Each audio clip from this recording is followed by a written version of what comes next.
Amid the death and suffering unleashed by Israel's war on Gaza and Hamas's attack on Israel on October the 7th, prospects for lasting peace between Israelis and Palestinians appear ever more elusive. But when the war eventually ends, pressure will mount for negotiations to begin for a deal. When that day comes, how can opposing sides in such an intractable conflict find enough common ground to reach an agreement?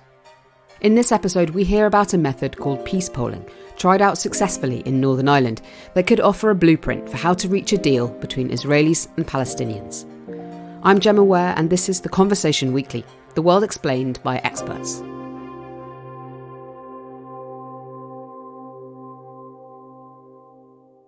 To start this episode, I'm joined by Jonathan Este, Senior International Affairs Editor at The Conversation in the UK. Hi, Jonty. Hi, Gemma. How are things? I'm good, thanks, Jonty. I know you've been busy working with a lot of researchers to cover the ongoing war in Gaza after the Hamas attacks on Israel on October the 7th.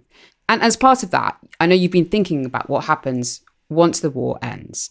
Tell me what some of the biggest questions are that academics are thinking about at this point. There are a lot of moving parts involved here. On one hand, you've got an Israeli government that's being kept in power by its most extreme elements. At the same time, it's got this almost blank check arrangement with the US and to an extent with the UK and other Western allies. Then you've got Hamas, which over 20 years of holding power in Gaza has militarized the strip. They've built these huge tunnel networks. It has these geopolitical ramifications because Hamas is backed by Iran. And as we know, Iran and the US have been at loggerheads in the Middle East for some years. Meanwhile, many to the right of Israeli politics have called for Gaza to be cleared completely of Palestinian people to allow settlers to claim the land there once the war ends. Much of the international community, including the UK and US, backed the long-standing idea of a two-state solution, which would give the Palestinians a state of their own. But the government, Benjamin Netanyahu, has said it won't consider this. It wants to remain in control of security there, although it hasn't yet explained how that might work in the future.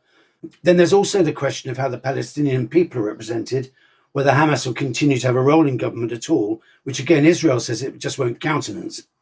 So there are a whole lot of questions that need answering, and every day brings new ones. Yeah, it's a complicated situation. And just before October the 7th, we actually ran a series looking back 30 years to the Oslo Accords and the peace talks that happened there between Israelis and Palestinians. It seems almost unimaginable to me to think of that happening again anytime soon. But I know that you've been talking to a researcher who's got some interesting lessons that we can learn from another conflict in Northern Ireland. Tell us about Colin Irwin.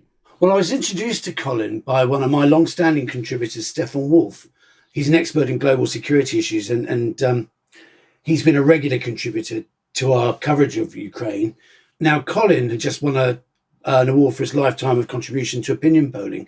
And Stefan, writing to congratulate him, suggested I might be interested in talking to him, which I then did. And he told me his story.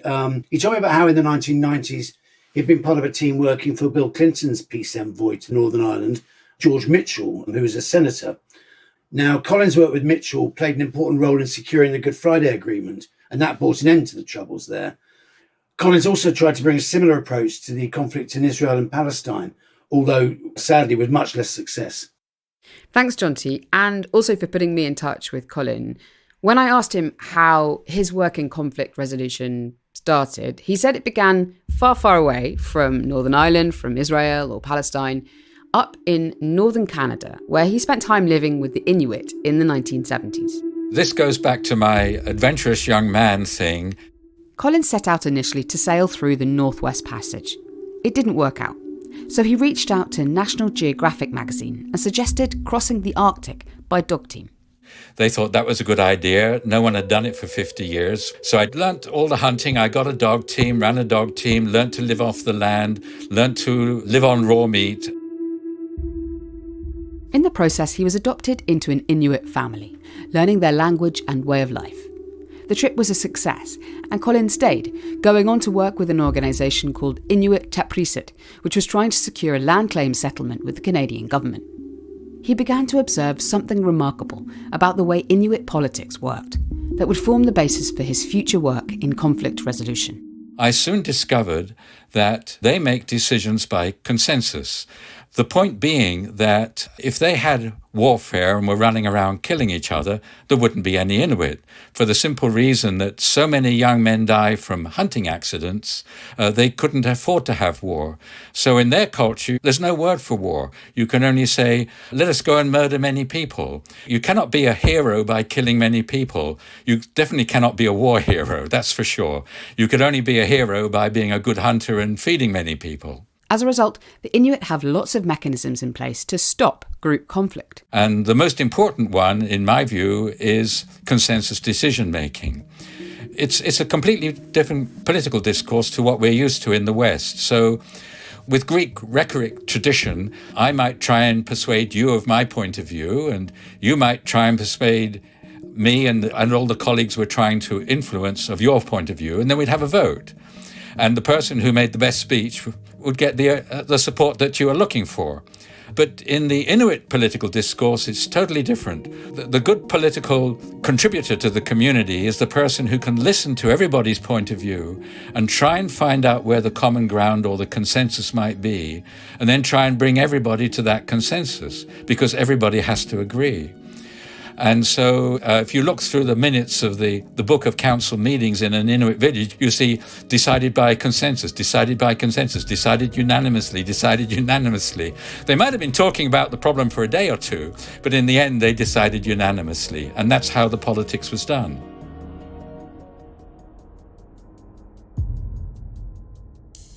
Eventually, the land settlement negotiations would lead in 1999 to the creation of the territory of Nunavut, which means our land in Inuktitut, one of the principal Inuit languages. That tradition of unanimous decision-making by consensus, and they still do it in the Nunavut Assembly, which has now been established in northern Canada.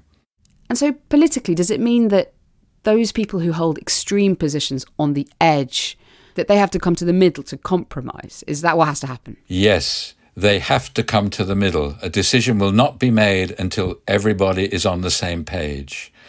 The UN do this with COP, with the climate negotiations. Pretty much everybody has to agree, but there's probably quite a bit of bullying and pushing, but it's an unusual way of doing things, and it doesn't happen very often. And it certainly doesn't happen when it comes to conflict resolution and when people are having wars, except we did it in Northern Ireland. According to army evidence, 21 soldiers fired their weapons on Bloody Sunday, shooting 108 ran into an alleyway and were shot by soldiers. One man died. The army say they were both provisional IRA men. Colin had moved to Northern Ireland in the late 1980s. It was a violent time to be there. For 3 decades, attacks by both Republicans, who wanted Northern Ireland to rejoin a united Ireland, and Unionists, who wanted to maintain its place as part of the United Kingdom, had left the country in a state of civil war. More than 3,700 people were killed in a period known as the Troubles.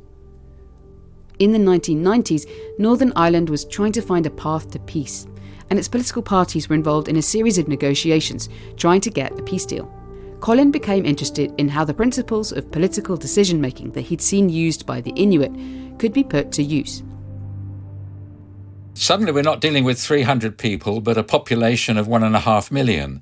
And it's not possible presently to get them all into a conversation together. So I started using public opinion polls. He was trying to find a way of replicating that Inuit method of arriving at consensus. For peace to work, the contours of an eventual deal needed to be acceptable to all sides of the conflict. The way to do that is to put everybody's option into the questionnaire. So if the Irish Republicans just want to have a united Ireland, and if the Protestant Ulster Unionists just want to have rule from London and forget about any special deal for Northern Ireland, well, then you have to put those options in. But then there's a whole bunch of options in between, including various forms of power sharing. So you have to have the full spectrum of options from one extreme to the other, and then put the question out and ask people, well, please rank order these options. Naturally, he says, when they were asked, people from each community would put their favourite option first, be it a united Ireland or direct rule from London. But power sharing will come down somewhere in the middle, and that's the answer to your problem. And so when you start doing that for all the policies that have to be dealt with in a peace process, you can find out where the common ground is and where the consensus is.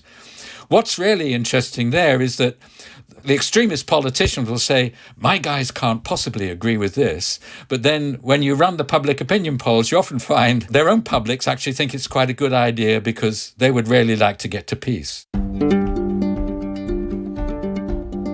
Colin calls these public opinion polls peace polls, and the way they're conducted is critical to their success. Colin and his colleagues had to ensure that they had a methodologically good sample for each poll, which captured people with a broad spectrum of views across the political divide in Northern Ireland. There's no point in running a public opinion poll and then for somebody to say, well, that's an interesting result, but I don't agree with the methodology or I don't agree with the sample. So I had to make sure that the parties agreed that the polling companies that I was using, that they did good research. Another crucial factor in these peace polls was the way the questions in each questionnaire were decided in the first place. Colin had to make sure that all sides agreed on the questions in every poll. That was possible because of the way the peace negotiations had been set up, with 10 parties elected to take part in the negotiations from across the political spectrum. It included parties linked to groups responsible for many deaths during the Troubles, such as Sinn Féin, which represented the Irish Republican Army, the IRA, and the Progressive Unionist Party, which represented the Ulster Volunteer Force. More moderate, centrist parties were also at the table.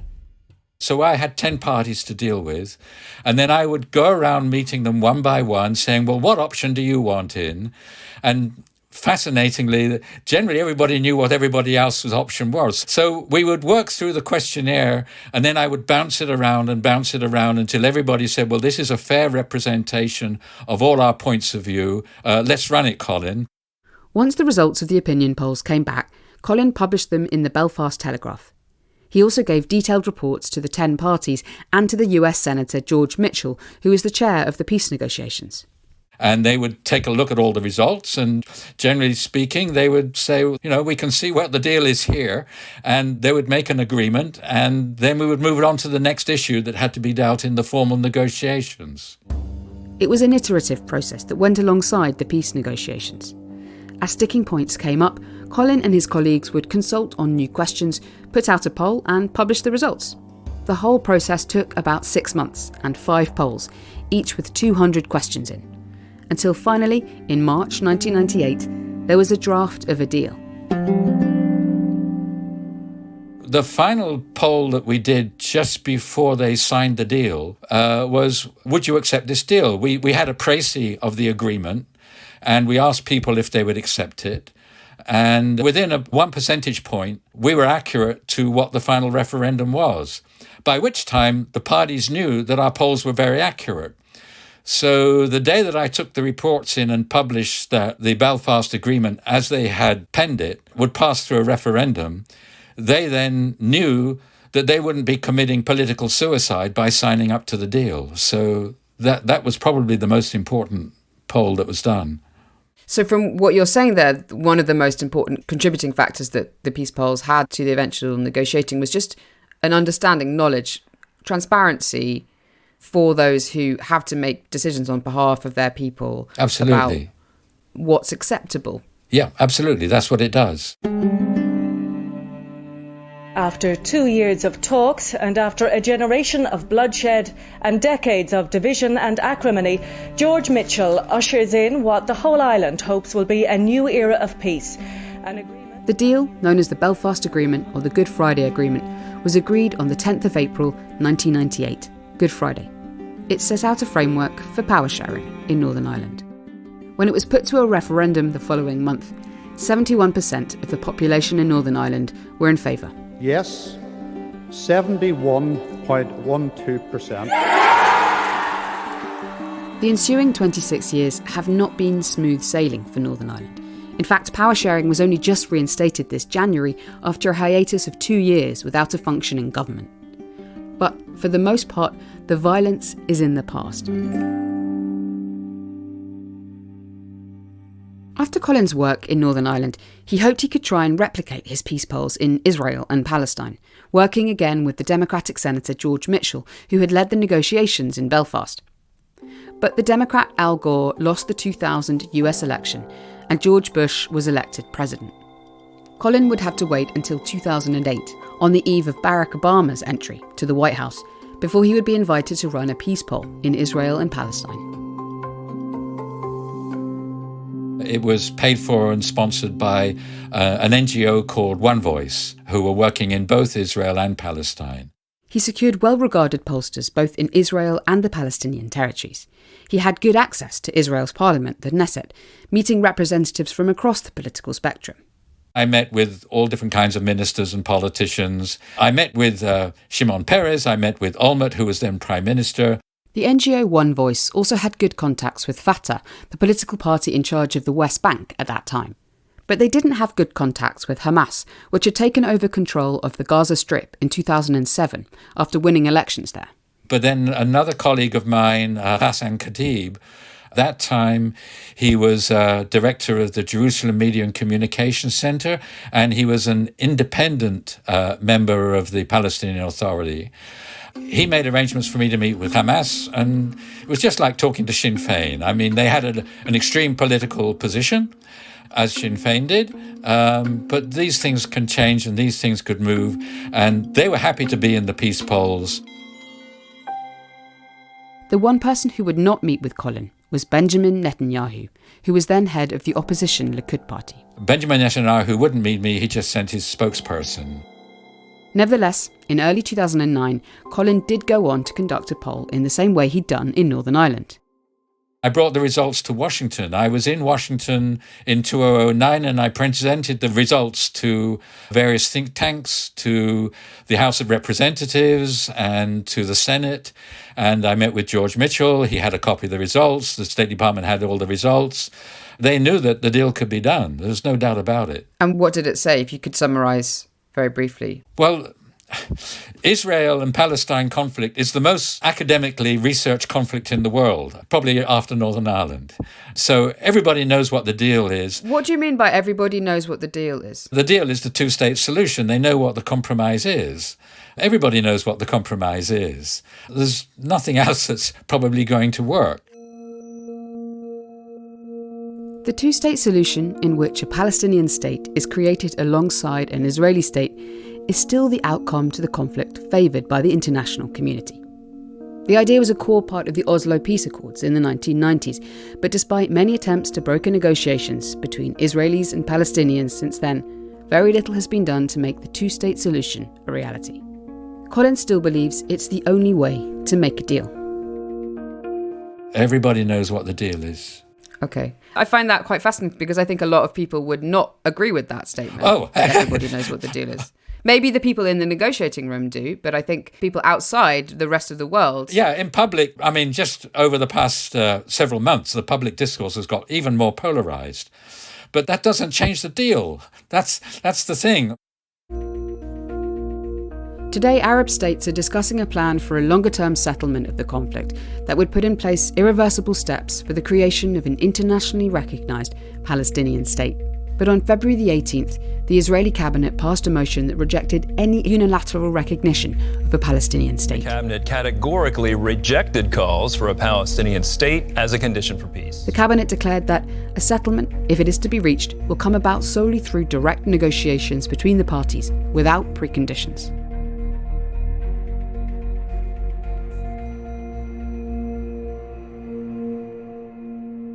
The Gaza war is currently still raging. But once it ends, many will push towards a new form of peace negotiations between Israelis and Palestinians. If you were given the opportunity, how would you go about running a peace poll? And do you think it could be part of a solution? Okay, well, the first and most important thing is to learn the lessons of Northern Ireland, and I cannot take credit for this, and that is to get all the parties in the negotiations. Hamas has got to be in there, and if there is a women's coalition in Israel and Palestine, they should be in there as well. You've got to have everybody inside the tent. There are great polling companies in both Israel and Palestine who get very, very good results, very, very good samples. No one's going to dispute that. So the peace poll can be done. The problem is, it's a question of, well, you can take the horses to water, but can you make them drink? Whether or not I can't see Netanyahu making a deal. He never wanted to make a deal. So probably there would have to be a change of Israeli government before we could make a deal, unless someone's going to impose it. But the world doesn't work like that. So we are where we are. From all of your experience with the Inuit in Northern Ireland, in Israel-Palestine, and more widely around the world, because you've worked in Syria, I know you've worked in Sri Lanka and the Balkans, what conditions need to be in place for peace polling and consensus building during conflict to actually succeed? And do you then think it's possible for it to work in any context? The peace polling can work in any context, and we can always find out what people can accept. And my personal view there is that it always should be done in every conflict all the time, so the world should know what the deal is and what can be accepted. I think that should be a norm at a global level. When it comes to actually doing the deal, that's up to the politicians and the international community. As one of my polling friends in Israel once put it to me, she said, Colin, you're going to do your peace poll, but whose army are going to impose it? So I don't have an army. I have no power. That's up to the politicians and the international community. Well, thank you so much for your time, Colin. It's been really fascinating talking with you, and we appreciate you sharing your insights. My pleasure. Thank you so much for having me on. That's it for this week's episode. Thanks to Colin Irwin for speaking with us, and to my colleague Jonathan Este at The Conversation in the UK. If you'd like to keep informed of The Conversation's coverage of the war in Gaza, you can sign up to Gaza Update, a fortnightly email from Jonathan. We'll put a link for how to subscribe to that in our show notes, alongside a link to an article that Colin wrote about his experiences. This episode was written and produced by me, Gemma Ware, and Mend Marawani, with production assistance from Katie Flood. Sound design was by Eloise Stevens, and our theme music is by Nita Saul. Stephen Kahn is our global executive editor, Alice Mason runs our social media, and Soraya Nandi does our transcripts. You can connect with us on Instagram at theconversation.com, on X, formerly known as Twitter, at TC_audio, or you can email us directly at podcast@theconversation.com. You can sign up for The Conversation's free daily newsletter by clicking on the link in our show notes. And if you like what we do, please do support the podcast and The Conversation more broadly by going to donate.theconversation.com. Please do also rate and review the show wherever you listen. It really helps us reach new audiences.